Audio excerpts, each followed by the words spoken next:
InsyaAllah gora motoanyo masalah tulung kuyata yang jun kekurung martaban ketanya manusia pandum perkara tah penjelasan di sini.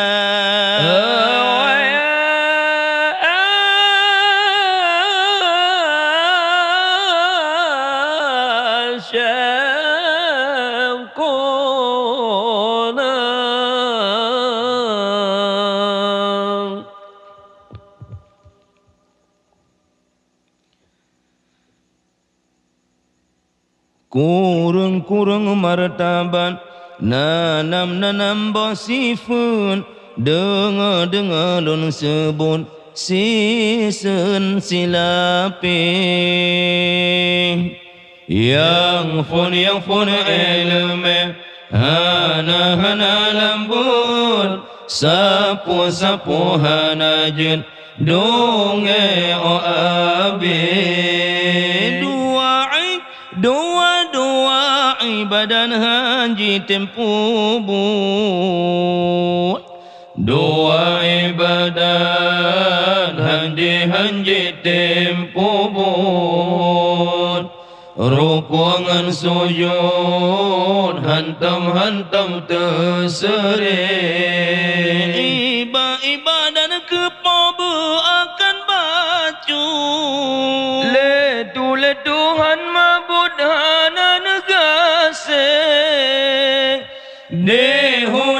dan susala murat marut han mengacu pemsidum nan pedeh han mengacu pemsidum nan pedeh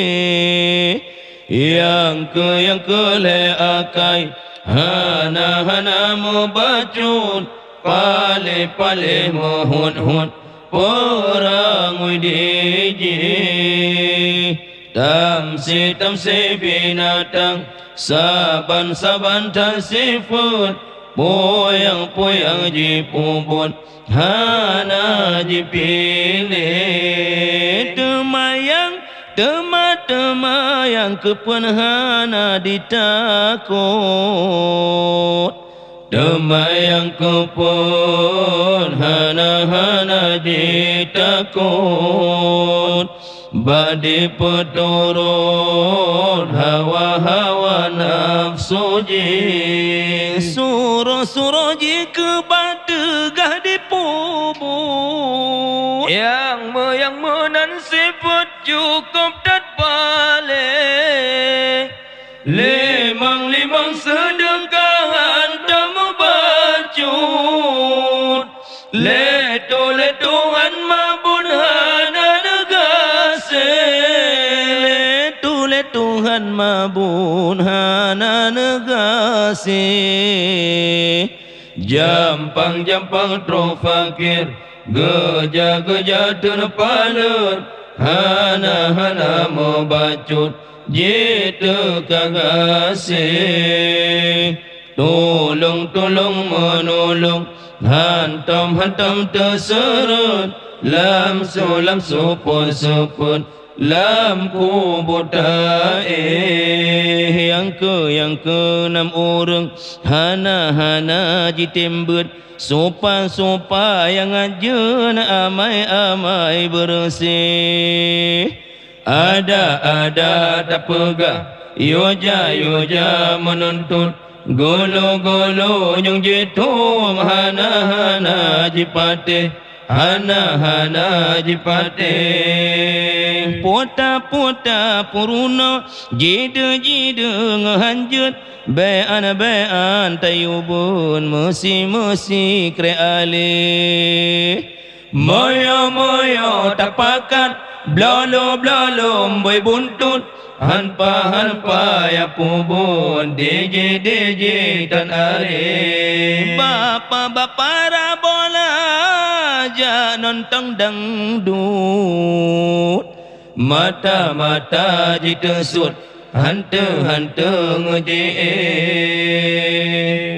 Sibu rangkasa lagi yang sifut